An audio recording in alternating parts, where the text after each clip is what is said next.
창세기에서 가장 많은 분량을 차지하고 있는 이야기가 뭘까요? 바로 야곱의 이야기를 할 수 있습니다. 실제로 분량을 많이 차지하고 있기도 하고, 또 막연하게만 보여왔던 하나님의 언약이 구체적으로 실현되는 시기가 바로 야곱 시대였기 때문에 이 창세기를 많은 분량을 이 야곱 이야기로 할애하고 있다는 겁니다. 또 이스라엘 역사의 시작점이 이 야곱이기 때문에 오늘날 이스라엘이라고 하는 한 국가에게 있어서 이 야곱은 정말 전설과 같은 존재로 여겨지고 있을 겁니다. 그런데 그 전설도 어쩔 수 없는 인간이다 보니까 그 전설이 나이가 들어 육신이 약해지고 이제 죽을 날을 눈앞에 둔 그저 연약하기 짝이 없는 한 늙은 한 사람으로 오늘 성경은 이 야곱을 표현하고 있습니다. 야곱의 인생을 우리는 창세기를 통해서 들여다보았기 때문에 너무 잘 알고 있죠. 장자의 축복을 가로채기 위해서 아버지, 형, 그리고 형을 속인 후에 오로지 자기 살기 위해서 호련단신으로 삼촌집으로 도망간 야곱. 거기서 또 14년간 한 여인을 얻기 위해서 종의 삶을 살아야 했던 이 야곱의 모습을 우리는 기억합니다. 알몸으로 태어나서 옷 한 벌만 건져도 수지마던 장사인데, 이 야곱은 그 기구한 인생 가운데 이 4명의 아내와 또 12명의 아들과 1명의 딸, 그리고 많은 재물을 가지고 다시 독립해서 이 가나안으로 돌아오게 된 겁니다. 누군가 말했죠. 이 아픈 만큼 성숙해진다. 사랑하는 아들도 잃어봤고, 야곱의 입장에서, 그리고 열렬히 사랑했던 아내도 잃어봤고, 차라리 자기가 먼저 죽었으면 이 남겨진 자의 슬픔을 느끼지 않아도 되었을 텐데, 이 야곱에게 죄가 있다면 아마도 너무 오래 살았기 때문이 아닐까. 하나님의 약속을 받은 사람인데도 왜 이렇게 기구한 삶을 살아가야 될까? 아마 자기 스스로에게 숱한 질문을 야곱은 던졌을 겁니다. 그 숱한 질문에 야곱이 찾은 대답은 우리는 바로왕 앞에서 자기의 인생을 고백하고 있는 야곱의 말에서 우리가 찾아볼 수 있죠. 창세기 47장 9절에 보면 이 바로왕 앞에서 자기 인생을 다 정말 아주 짧은 한 절로 이렇게 요약을 합니다. 보니까 그게 뭐라고 되어 있냐면, 내 나그네 길의 세월이 130년입니다. 내 나이가 얼마 못된 우리 조상의 나그네 길의 연조에 미치지 못하나 험악한 세월을 보내었습니다. 이렇게 자기 인생 130년, 그것도 나그네 인생. 땅을 약속받았지만 완전히 자기 땅으로 여겨서 그곳에 살아본 적이 없는 그런 야곱의 인생이었던 거죠. 그 모든 삶의 흔적들을 돌아보면서 추억하면서 딱 한마디 자기 인생을 평한 것이 뭐냐면, 내가 험악한 세월을 보내었나이다. 이렇게 이야기합니다. 우리는 오늘 이 야곱의 고백을 우리가 주의 깊게 한번 살펴볼 필요가 있습니다. 사람들마다 다 다르겠지만 그래도 인생이라고 하면 그 안에 희로애락이 다 담겨있지 않습니까? 번뇌와 고통, 슬픔도 있지만 즐거움과 행복도 담겨있기 때문에 이 인생이라고 하는 건 살아볼만 하거든요. 그런데 모든 사람들이 겪는 인생이 결국 무엇으로 여러분 막을 내립니까? 이 죽음이라는 것으로 막을 내리는 겁니다. 이 마지막 클라이막스의 무대가 화려한 조명이나 그리고 연극 무대처럼 꽃가루 세례로 쫙 마지막을 장식을 하면 여러분 그 마지막이 얼마나 기쁘겠습니까? 그런 인생을 우리는 험악한 세월을 보냈다 그렇게 말하지 않잖아요. 화려하다, 너무 멋지다 이렇게 얘기를 하잖아요. 그러나 저와 여러분들의 모든 인생의 마지막에 종착역이 이 화려한 조명이나 꽃가루 세례가 아니라 이 죽음이라고 하는 역에 내리게 된다면 과연 그 인생을 우리가 화려하다라고 얘기할 수 있겠습니까? 그리 보면 이 세상을 살아가는 사람들 다 즐겁고 재미나고 집값 올려서 떵떵거리며 살고 그리고 또 투자하는 회사가 주식 가치가 급등해서 쾌재를 부려도 결국 여러분 이 죽음이라고 하는 이 종착역을 벗어나지 못하는 인생이라면 그 인생은 다 야곱과 같이, 야곱의 고백과 같이 험악한 세월을 살았나이다. 이런 것입니다. 오늘 본문은 험악한 나그네 인생을 살아온 이 야곱에게도 어김없이 찾아온 이 죽음에 대한 이야기입니다. 그리고 그 죽음 앞을 야곱이 어떤 자세로 받아들이고 있는지, 그리고 성경은 이 험악한 삶을 살아온, 험악한 세월을 살아온 이 야곱의 인생을 어떻게 평가하고 있는지 오늘 본문이 우리들에게 보여주고 있는 거예요. 사람들은 인간의 죽음이 어디서 오는가에 대한 엄청난 고민들을 가지고 오랫동안 생각해 왔습니다. 그러나 우리가 살펴본 창세기의 내용을 기억한다면 인간의 죽음이 어디서 옵니까? 인간의 불순종에서부터 이 죽음이 시작되었다는 것을 알 수 있습니다. 이것을 먹는 날에는 반드시 죽으리라 라고 하신 그 하나님의 말씀이 결코 빗나가지도 않고 성취된 것입니다. 조금 빗나갔으면 좋겠는데 하나님 말씀이 다른 건 몰라도 이 말씀은 좀 하나님께서 좀 착각했으면 좋겠는데, 근데 하나님 입에서 선포되어 있는 모든 말씀들은 다 정말 칼같이 이루어진다. 이걸 먹는 날에는 반드시 죽으리라. 그 말씀도 어김없이 성취된 것입니다. 이로써 모든 인류는 죽음이라는 두려움에서 벗어날 수 없는 종이 되어버렸습니다. 그렇다면 인간이 평생을 마음에 두고 해결하고 싶은 문제가 무엇이겠습니까? 죽음이죠.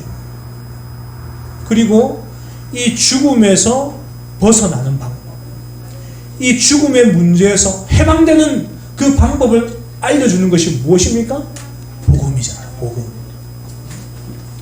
죽음은 인생의 종점이고 꼬린 지점이에요. 따라서 죽음에 대해서 생각하지 않는 사람은 정말 미련한 사람입니다. 죽음에 대해서 생각하지 않는다는 것은 이 마라톤을 뛰는 사람이 꼬린 지점을 염두에 두지 않고 무작정 달리는 것을 의미하는 것이고, 또 이 죽음에 대해서 생각하지 않는다는 것은 이 저격수가 관역을 보지 않고 막무가내로 총을 쏘고 되는 것과 마찬가지인 겁니다. 지혜를 다루고 있는 이 전도서 역시 미련한 자의 마음은 혼인집에 있고 지혜로운 자의 마음은 초상집에 있다. 그렇게 가르치고 있죠. 무엇을 의미합니까?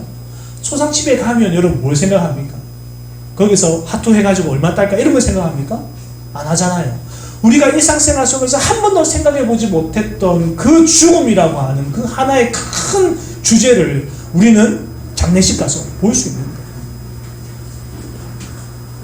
죽음이 뭔지를 고민하게 되는 거죠.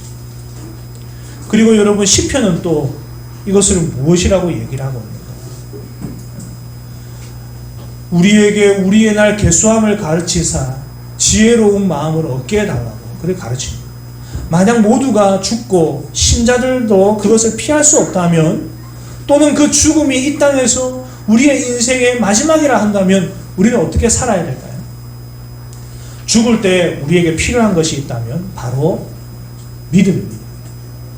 여러분이 지금 당장 죽는다고 가정해 봅시다. 무엇이 여러분들에게 필요하겠어요? 아무것도 필요가 없어요. 돈이 필요합니까? 자식이 필요합니까? 심지어 아내, 남편 필요 없습니다. 어느 누구도 나의 죽음을 대신해 줄 수 없기 때문입니다. 죽을 때 필요한 것은 여러분 돈과 명예나 이런 것이 아니라 죽을 때 필요한 것은 오직 믿음뿐입니다. 그 믿음만이 우리로 하여금 죄와 비참에서 건져낼 수 있기 때문입니다. 우리가 이 세상에서 쌓았던 선행도 여러분 죽음 앞에서는 별 의미가 없습니다. 믿음이 없으면 그것은 오히려 하나님의 진노만 불러일으킬 뿐입니다. 이와 같은 관점에서 오늘 본문은 신자들이 죽을 때까지 어떻게 믿음을 지켜야 하는지를 잘 가르쳐주고 있습니다. 이런 것을 성경에 잘 가르쳐주고는 있지만 사실은 여러분 성경에 이것을 가르쳐주고 있다면 그렇게 살면 되지 않겠습니까? 그런데도 신자들이 그렇게 살지 못하는 이유가 뭘까요? 신자들이 죽을 때까지 믿음을 지키는 것이 결코 쉬운 일이 아니기 때문입니다. 의외로 적지 않은 사람들이 이 십자가의 강도의 예를 들면서 평소에는 대충 살다가 죽을 때에 예수님 잘 믿는다, 잘 믿으면 된다라고 생각하는 경우들이 많습니다. 그러니까 뭐 젊었을 때는 내 마음대로 살다가 딱 죽는 그 순간에 내가 예수 믿습니다, 이 얘기 한마디만 하면 끝나는 거 아니냐, 그렇게 생각하는 사람들이 많아요. 그러나 여러분, 절대 그렇지 않죠. 믿음이라고 하는 것은 일상적으로 보았을 때 하루아침에 생기는 것이 아닙니다. 그동안 우리가 평생 정말 젊었을 때, 건강할 때 막 정말 그렇게 믿음 없이 살다가 죽을 때 내가 예수님 믿습니다라고 하면 되는가? 아니요. 믿음은 그렇게 생기는 게 아닙니다. 부지런히 하나님의 말씀을 읽고 설교 말씀을 들어야 그 믿음이 발생, 유지되고 또 강화되기 때문입니다. 어떤 사람은 자기가 믿음이 없다면서 새벽마다 와서 믿음을 달라고 기도합니다. 그런다면 여러분, 믿음이 생길까요? 믿음은 아무것도 안 하고 가만히 있으면서 기도만 열심히 하면 증가되는 그런 것이 아닙니다. 나이가 들고 죽음이 가까우면 믿음이 더 자랄까요? 어떻게 보면 믿음이 더 자랄 것 같지만 제가 보기에 그 반대인 경우가 훨씬 더 많습니다. 일단 힘이 없고 약하다 보니까 하나님보다는 사람들에게 의지하는 경우가 많아요. 또한 나이가 들면서 관심사가 좁아지기 때문에 다른 사람들의 말도 듣지 않고 점점 더 고집스럽게 되고 내가 살아왔던 그 삶의 경험만 붙들고 살아가는 거예요. 그래서 누구의 말도 들으려고 하지 않는 거죠. 그리고 또 내가 살 만큼 살았는데 뭐 특별한 게 있나? 자녀들에게 집만 안 돼도 좋겠다는 그런 소극적인 삶을 살아가기가 쉬운 거예요. 그런데 야곱은 그렇게 살지 않았습니다. 죽음이 가까울수록 아주 적극적으로 살아가는 모습을 보게 되죠. 그리고 그 속에서 우리는 믿음의 힘을 보게 됩니다. 특히 야곱은 이 죽음에 이르렀을 때에 믿음으로 두 가지를 보여줍니다. 하나는 예배고 하나는 자녀들에 대한 축복이에요. 오늘 본문은 이 일 후에 라는 말로 시작을 하고 있습니다. 틀림없이 앞에 있는 사건을 의미한다고 할 수 있는데 바로 앞 47장에서 어떤 일이 있었습니까? 바로 요셉이 야곱에게 엄숙하게 맹세하는 것이었습니다. 요셉이 야곱에게 맹세하는 겁니다. 야곱이 요셉에게 요구한 맹세가 뭐냐면 단 하나입니다. 자기의 시신을 애굽에 묻지 말고 가나안 땅에 묻어나가는 겁니다. 이 요구에 요셉은 야곱에게 아버지의 말대로 행하겠다고 약속을 하죠. 야곱은 요셉의 말에 만족하지 않습니다. 그 맹세 그거 진짜냐? 그래서 한 번 더 요셉에게 맹세를 요구합니다. 맹세의 방식이 뭐냐면 할아버지 아브라함이 그 아버지 이삭의 며느리를 얻기 위해서 종에게 했던 방식이에요. 뭐냐면 허벅지에 이렇게 손을 집어넣고 그렇게 맹세를 하는 거죠. 죽음을 눈앞에 둔 이 야곱이 분명하게 믿고 있었던 것은 바로 브엘세바에서 자신에게 나타나셔서 하신 하나님의 말씀이었다는 거예요. 그 말씀, 그것이 하나님의 말씀이기 때문에 하나님께서 분명히 그렇게 약속하셨기 때문에 내 시신을 애굽에 묻지 말라는 거예요. 내 시신을 어디에? 하나님이 우리 민족에게 주시고자 하는 그 가나안 땅에 묻어달라는 거예요. 이 말은 무슨 말입니까? 지금 야곱의 믿음이 빛을 발하고 있는 거예요. 야곱이 지금 무엇을 믿고 있는지를 보여주고 있는 거예요. 너의 아들 요셉이 너의 눈을 감기게 할 것이다 라고 우리 하나님께서 말씀하셨고, 그리고 너의 후손이 애굽에서 번성하게 되어서 다시 가나안으로 돌아오게 될 것이다 약속하신 그 말씀을 믿었기 때문에 내 시신을 애굽에 묻지 마라, 가나안에 묻어라, 그렇게 얘기합니다. 그렇게 맹세를 받고 난 다음에 야곱은 심상머리에서 하나님을 경배했습니다. 여러분, 이게 굉장히 사실 중요한 부분이에요. 사실 죽을 때가 다 된 이 야곱이 하나님을 경배하기란 그렇게 쉬운 일이 아닙니다.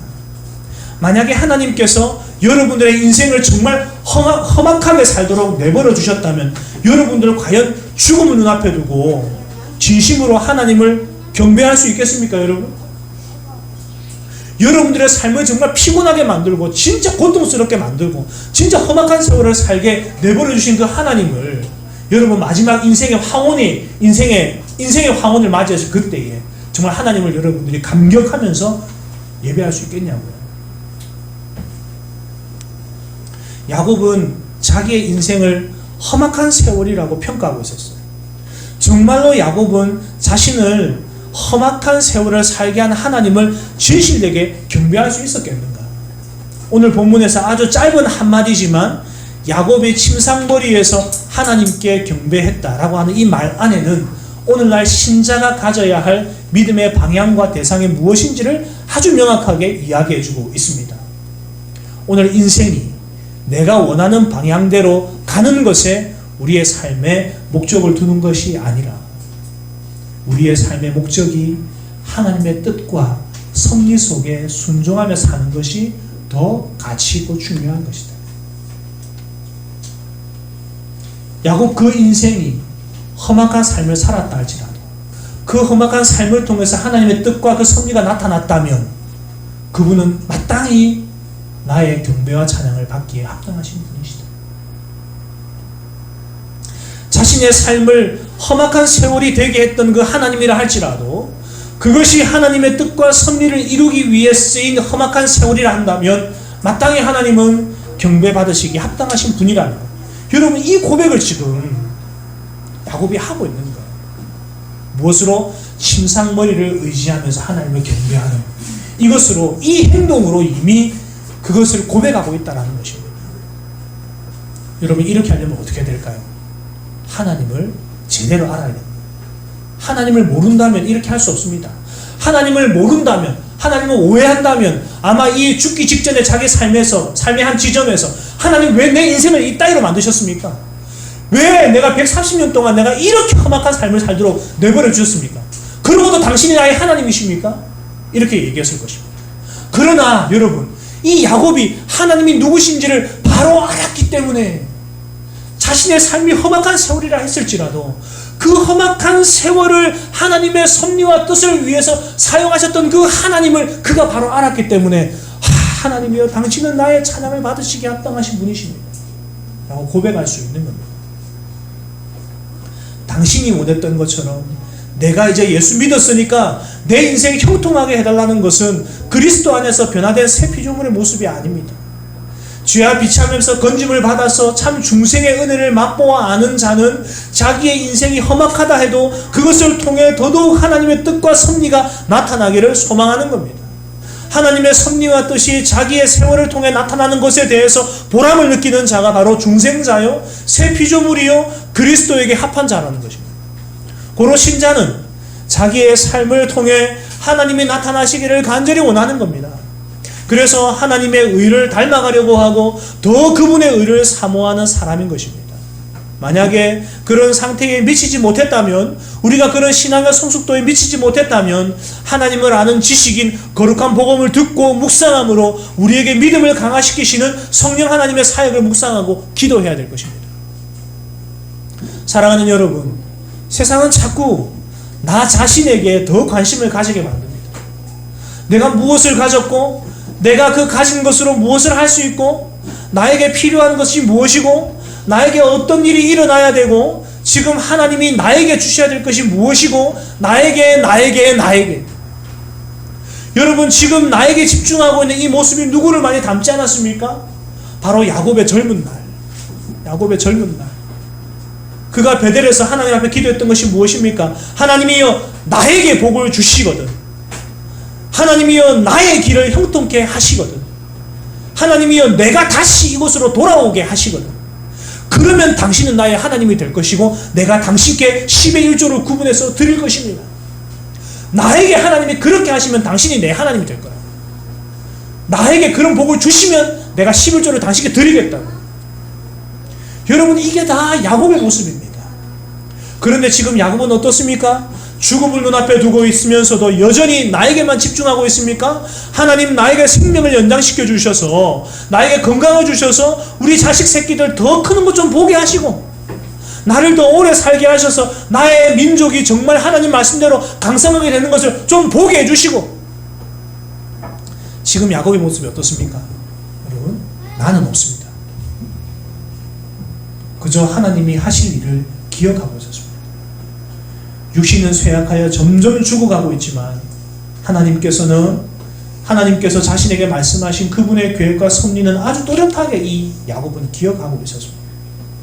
자신에게 뭔가를 해주실 하나님을 보고 있는 것이 아니라 그동안 자신의 험악하고 보잘것없는 불신앙의 모습마저도 그분의 선한 뜻과 섭리를 드러내는 일에 사용하신 하나님의 놀라운 인도하심을 지금 찬양하고 그분을 경배하고 있는 겁니다.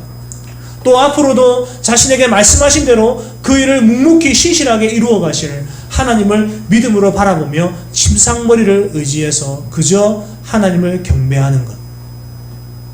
야곱에게는 그것만이 하나님께 해드릴 수 있는 자기의 최선이었다는 것입니다. 그래서 여러분 히브리서 11장 21절에 보면 야곱의 인생이 험악한 세월이 아니라 믿음의 세월이었음을 증거해주고 있는 것입니다. 히브리서 11장 21절의 말씀이 무엇입니까? 믿음으로 야곱은 죽을 때에. 오늘 이 야곱은 자신의 인생을 험악한 세월이라고 평가하고 있지만 성경은 자기의 인생을 험악한 인생이라고, 험악한 세월이라고 평가하고 있는 이 야곱의 인생을 이 성경은 뭐라고 평가하고 있느냐? 믿음으로 야곱은 죽을 때에. 이렇게 얘기를 하고 있다는 거예요. 믿음으로 야곱은 죽을 때에 요셉의 각 아들들에게 축복하고 그 지팡이 머리에 의지하여 경배했다. 하나님을 경배했다. 사랑하는 여러분, 오늘날 사람들 나이 먹는 것을 얼마나 서러워하는지, 나이 들면 뒷방 늙은이 취급 당한다고 생각합니다. 나이 들면 할 수 있는 것이 줄어들어서 자기의 역할이 없어질까봐 겁을 내야 합니다. 나이가 들고 은퇴를 하면 모두가 돈이 최고라고 생각합니다. 건강이 최고라고 생각합니다. 그러나 그렇지 않습니다. 언젠가는 돈도 사라지고 건강도 잃어버립니다. 하지만 마지막까지 우리는 무엇으로 살아야 되는가? 믿음으로 살아야 되는 겁니다. 우리가 나이 들어 연약해질수록 우리는 믿음의 용사가 되어야 됩니다. 당연히 이 믿음은 예수 그리스도에 대한 믿음이어야 되겠죠. 이 믿음을 가지고 살 때 우리는 하나님 앞에서 존귀한 자가 될 것입니다. 하나님께서 우리들에게 주시는 이 참된 믿음은 죽을 때까지 변하지 않습니다. 처음에 내가 받았던 그 참된 믿음이 나이가 들면서 조금씩 줄어듭니까? 그렇지 않습니다. 하나님께서 우리들에게 주신 믿음은 처음과 나중이 동일합니다. 오히려 더 생생하게 살아 움직이는 것이 바로 하나님께서 우리에게 주시는 믿음입니다. 이 점에서 우리는 성도의 견인이라고 하는 이 교리가 얼마나 중요한지를 다시 한 번 더 깨닫게 되죠. 결국 우리가 하나님을 붙드는 것이 아니라, 우리가 하나님을 붙드는 것이 아니라 하나님의 성령이 말씀으로 우리를 굳건하게 붙드셨다라고 하는 것을 확신하게 되는 것. 그래서 우리가 끝까지 견디는 것. 히브리서 11장에 기록된 모든 믿음의 선배들을 향해서 성경은 다 믿음을 따라 죽었다. 이렇게 얘기를 합니다. 믿음을 따라 죽었다. 이처럼 야곱도 죽을 때 여러분 믿음을 따라 죽었습니다. 믿음으로 침상에서 하나님을 예배했고, 믿음으로 자기 아들 요셉에게 하나님을 증거했고, 믿음으로 하나님의 약속을 따라 자녀들에게도 축복했습니다. 오늘 본문의 설교를 통해서 우리가 반드시 기억해야 할 두 가지입니다. 우리가 믿는 하나님은 나의 인생을 위해서 존재하시는 분이 아니라 그분의 섭리와 뜻을 위해서 우리의 삶을 사용하시는 분이시다라고 하는 사실. 그래서 우리가 믿는 하나님은 내 인생 꽃길만 걷게 하시는 하나님이 아니라 내 인생의 똥길이든 꽃길이든 다 사용해서 그분의 뜻을 이루어가기 위해 선하게 사용하신다는 것입니다. 그래서 우리가 그분을 하나님 아버지라고 합니다. 그래서 우리가 그분을 고백할 때 전능하신 나의 하나님 아버지라고 고백하는 겁니다. 또 하나, 하나님께서 우리들에게 주시는 참된 믿음은 그 어떤 상황에서도 변하지 않는 믿음이기 때문에 죽는 그 순간까지 믿음으로 살고 믿음으로 죽는 것이 신자의 숙명이라고 하는 겁니다. 우리를 이렇게 진실하게 이끄시고 변함없는 그분의 은혜와 사랑으로 우리를 붙들어 주셔서 결국 동일한 믿음으로 인생의 종착역인 죽음에 무사히 도착하게 하시고 또 죽음 이후 영원한 삶으로 들어가기까지 우리의 믿음을 붙들어 주실 하나님을 찬양하고 경배하는 우리 교회 성도들 되시기를 주님의 이름으로 축원합니다.